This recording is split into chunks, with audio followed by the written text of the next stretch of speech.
ওয়া কুল্লুহুম আতিহি ইয়াউমাল কিয়ামাতি ফারদা। কিয়ামতের ময়দানে সমস্ত মানুষ আমার কাছে একা একা আসতে হবে। যারা বলে আল্লাহ তাআলার সন্তান আছে তাদেরকে জানাইয়া দাও।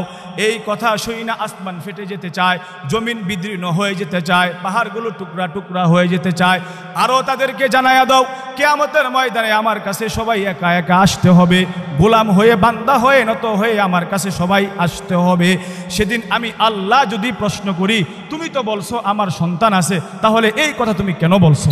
আমি আপনাদের সামনে পবিত্র কোরআনের সূরাতুল ইখলাস তেলাওয়াত করলাম। সূরাতুল ইখলাস এই সূরাটা নারী পুরুষ ছোট বড় কম বেশি প্রায় সকলের মুখস্থ।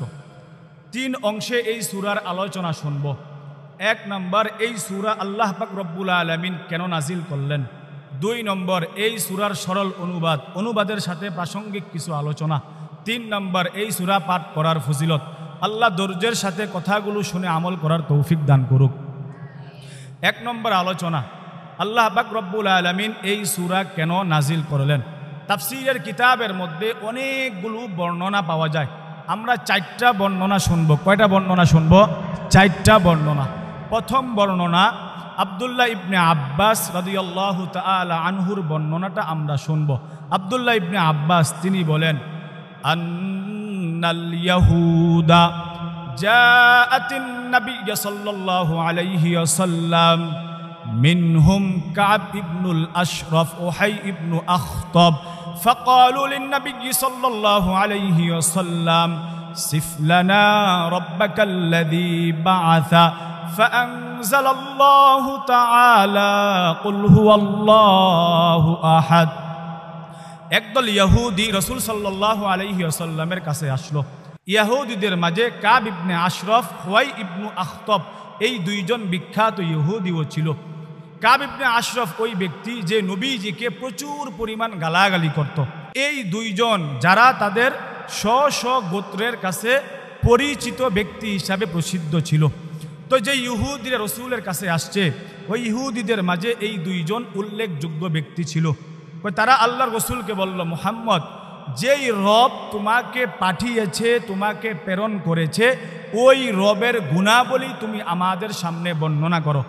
ইহুদিরা নবীজির কাছে আল্লাহর গুণাবলী সম্পর্কে জানতে চেয়েছে। ফাআনজালাল্লাহু তাআলা কুল হুয়াল্লাহু আহাদ। আল্লাহ পাক রব্বুল আলামিন সূরাতুল ইখলাস নাজিল করে নিজের গুণাবলী তাদেরকে জানিয়ে দিলেন। 2 নম্বর বর্ণনা উবাই ইবনে কাব রাদিয়াল্লাহু তাআলা আনহুর বর্ণনা, যিনি সাহাবীদের মধ্যে একজন বিখ্যাত কারি হিসাবে প্রসিদ্ধ ছিল। উনি বলেন, আন্নাল মুশরিকিনা ক্বালু লিরাসূলিল্লাহি সাল্লাল্লাহু আলাইহি ওয়াসাল্লাম উনসুব লানা রাব্বাক ফাআনজালাল্লাহু তাআলা কুল হুয়াল্লাহু আহাদ। মুশরিকরা আল্লাহর রাসূল সাল্লাল্লাহু আলাইহি ওয়াসাল্লামের কাছে আসছে। আসার পরে বলে, মুহাম্মদ, তুমি তোমার রবের বংশ পরিচয় আমাদের সামনে পেশ করো, তোমার রবের নসবনামা আমাদের সামনে বর্ণনা করো। মুশরিকরা নবীজির কাছে আল্লাহর পরিচয় সম্পর্কে জানতে চেয়েছে। ফাআনজালাল্লাহু তাআলা কুল হুয়াল্লাহু আহাদ। আল্লাহ পাক রব্বুল আলামিন সূরাতুল ইখলাস নাজিল করে নিজের পরিচয় তাদেরকে দিয়ে দিলেন। 3 নম্বর বর্ণনা জাবের রাদিয়াল্লাহু তাআলা আনহুর বর্ণনা। তিনি বলেন, ওয়ান জাবির ইবনে আব্দুল্লাহ রাদিয়াল্লাহু তাআলা আনহুমা ক্বাল আন্না আ'রাবিয়ান জাআ ইলা নবী সাল্লাল্লাহু আলাইহি ওয়াসাল্লাম ফাকালু উনসুব লানা রাব্বাকা ইয়া মুহাম্মদ ফাআনজালাল্লাহু তাআলা কুল হুয়াল্লাহু আহাদ। এক গ্রাম্য ব্যক্তি রাসূলের কাছে আসছে। আসার পর বলে, মুহাম্মদ, তুমি তোমার রবের বংশ পরিচয় আমাকে দাও, তোমার রবের নসবনামা আমাকে দাও। ফাআনজালাল্লাহু তাআলা কুল হুয়াল্লাহু আহাদ। আল্লাহ পাক রব্বুল আলামিন সূরাতুল ইখলাস নাজিল করে ওই গ্রাম্য ব্যক্তিকে নিজের পরিচয় জানিয়ে দিলেন। 4 নম্বর বর্ণনা আব্দুল্লাহ ইবনে মাসউদ রাদিয়াল্লাহু তাআলা আনহুর বর্ণনা। তিনি বলেন, ক্বালাত কুরাইশুন লিরাসূলিল্লাহি সাল্লাল্লাহু আলাইহি ওয়াসাল্লাম উনসুব লানা রাব্বাক ফাআনজালাল্লাহু তাআলা কুল হুয়াল্লাহু আহাদ। কুরাইশরা আল্লাহর রাসূলের কাছে আসছে, আসার পরে বলে, মুহাম্মদ তুমি তোমার রবের বংশ পরিচয় দাও। ফাআনজালাল্লাহু তাআলা কুল হুয়াল্লাহু আহাদ। আল্লাহ পাক রব্বুল আলামিন সূরাতুল ইখলাস নাজিল করে তাদেরকে পরিচয়টা জানিয়ে দিলেন। ইহুদিরা আল্লাহর গুনাহবলী সম্পর্কে জানতে চাইছে, মুশরিকরা আল্লাহর পরিচয় সম্পর্কে জানতে চাইছে, গ্রাম্য ব্যক্তি রবের পরিচয় সম্পর্কে জানতে চাইছে, কুরাইশরা রবের বংশ পরিচয় সম্পর্কে জানতে চাইছে। তাদের সকলের বক্তব্যের জবাবে আল্লাহ পাক রব্বুল আলামিন সূরাতুল ইখলাস নাজিল করে নিজের গুনাহবলী, নিজের পরিচয় সম্পর্কে সংক্ষিপ্ত সূরার মাধ্যমে ব্যাপকভাবে আল্লাহ তাদেরকে পরিচয়টা দিয়ে দিলেন। যদিও সূরাটা ছোট, কিন্তু গবেষণা করলে ব্যাপক। নবীজি সাল্লাল্লাহু আলাইহি ওয়াসাল্লাম বলেন, প্রত্যেকটা জিনিসের একটা সম্পর্ক আছে, নিসবত আছে। লিকুল্লি শাইইন নিসবাহ ওয়া নিসবাতুল্লাহি কুল হুয়াল্লাহু আহাদ। প্রত্যেকটা জিনিসের একটা সম্পর্ক আছে, নিসবত আছে। আল্লাহর সম্পর্ক হচ্ছে সূরাতুল ইখলাস। সূরাতুল ইখলাস হইল আল্লাহর সম্পর্ক। কেউ যদি আমাদের কাছে রবের পরিচয় সম্পর্কে জানতে চায়, আমরা সংক্ষিপ্তভাবে এই সূরাটা তেলাওয়াত করে দিয়ে বলবো, এটাই আমার রবের পরিচয়। 2 নম্বর আলোচনা, এই সূরার অনুবাদ। সংক্ষিপ্তভাবে আমরা এই সূরার অনুবাদ জানব। আল্লাহ পাক রব্বুল আলামিন তাদেরকে জানিয়ে দিলেন, কুল নবী আপনি বলেন, হুয়াল্লাহু তিনি আল্লাহ, আহাদ তিনি একক, তিনি অদ্বিতীয়, আল্লাহুস সামাদ আল্লাহ অমুখাপেক্ষী, তিনি কারো মুখাপেক্ষী নন। অমুখাপেক্ষী কাকে বলে আল্লাহ সামনেই ব্যাখ্যা দিচ্ছেন। লাম ইয়ালিদ ওয়া লাম ইউলাদ, যিনি কাউকে জন্ম দেন না, যিনি কারো থেকে জন্ম নেন না। জন্মগ্রহণ করলে মৃত্যুবরণ করা লাগে। কোনো ব্যক্তি জন্মগ্রহণ করলে তার মৃত্যুবরণ করা লাগে। একটা মূলনীতি যদি আমরা মনে রাখতে পারি, তাহলে আমরা বলতে পারবো জন্ম মানেই মৃত্যু, আর মৃত্যু মানেই অন্য কাউকে উত্তরাধিকার বানানো। জন্ম মানেই মৃত্যু, যদি এই মূলনীতি আমরা মনে রাখি যে জন্মগ্রহণ করলে মৃত্যুবরণ করতে হয় আর অন্য কাউকে উত্তরাধিকার বানাইতে হয়। আল্লাহ যেহেতু মরবেন না, সুতরাং তিনি কাউকে উত্তরাধিকার বানান না।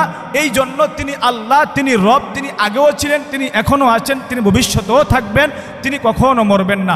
আচ্ছা বলেন তো, জন্মগ্রহণ করলে মৃত্যুবরণ করা লাগে, আল্লাহ তো মরবেন না, তাই তিনি জন্ম নেন না।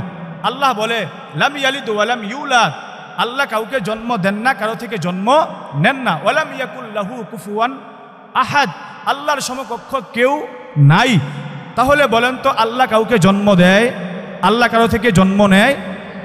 কিন্তু মক্কার বেঈমানরা, কাফেররা, মুশরিকরা এবং অন্যান্যরা এই ভয়ঙ্কর কথা আল্লাহর ব্যাপারে তারা বলছে যে আল্লাহ তাআলার সন্তান আছে। সূরাতুল মারইয়ামের 88 নম্বর আয়াত থেকে 95 নম্বর আয়াত পর্যন্ত আল্লাহ পাক রব্বুল আলামিন বলেন, ওয়া ক্বালু ইত্তাখাযার রহমানু ওয়ালাদা, তারা বলে দয়াময় আল্লাহ সন্তান গ্রহণ করেছেন। আউযু বিল্লাহ। তো আল্লাহ তাআলা বলে, লাকাদ জিতুম শাইআন ইদ্দা, তোমরা একটা ভয়ঙ্কর ব্যাপারে অবতারণা করেছো। আচ্ছা বলেন তো, কেউ যদি বলে আল্লাহ তাআলার সন্তান আছে, এটা কি কোনো স্বাভাবিক ব্যাপার না ভয়ঙ্কর ব্যাপার? আল্লাহ তাআলা বলতেছে, তাকাদুস সামাওয়াতু ইয়াতাফাত্তারনা মিনহু ওয়া তানশাক্কুল আরদু ওয়া তাখিরুল জিবালু হাদ্দা। আল্লাহ তাআলা বলে, যারা বলে আল্লাহর সন্তান আছে, এই কথা শুই না আসমান ফেটে যাওয়ার উপক্রম হয়, জমিন বিদীর্ণ হওয়ার উপক্রম হয়, পাহাড়গুলো টুকরা টুকরা হওয়ার উপক্রম হয়। এই কথা শুই না, সি সি, এটা কেমন কথা বলে রবের ব্যাপারে যে আল্লাহর নাকি সন্তান আছে? এই কথা শুই না, আসমান জমিন পাহাড়গুলো টুকরা টুকরা হয়ে যেতে চায়।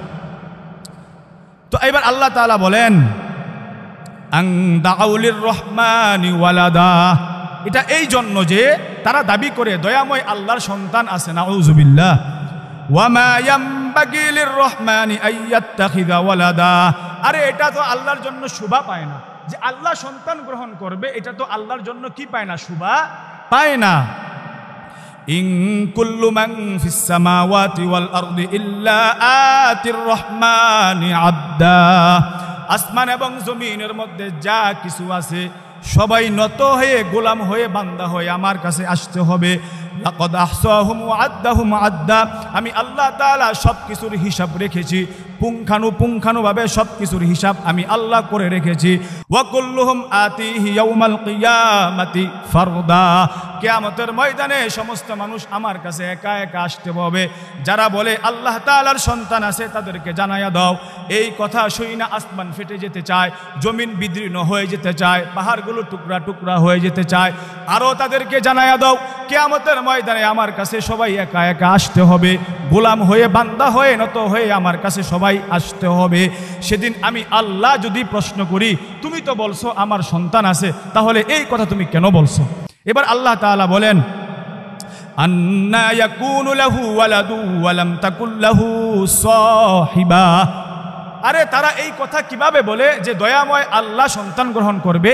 কারণ আমার তো স্ত্রী নাই, সন্তান হইলে তো স্ত্রী লাগে, বিবি লাগে, তো আল্লাহ তাআলা তো স্ত্রী গ্রহণ করে নাই, তো আল্লাহ তাআলার সন্তান কিভাবে হবে? এই কথা তারা কিভাবে বলে?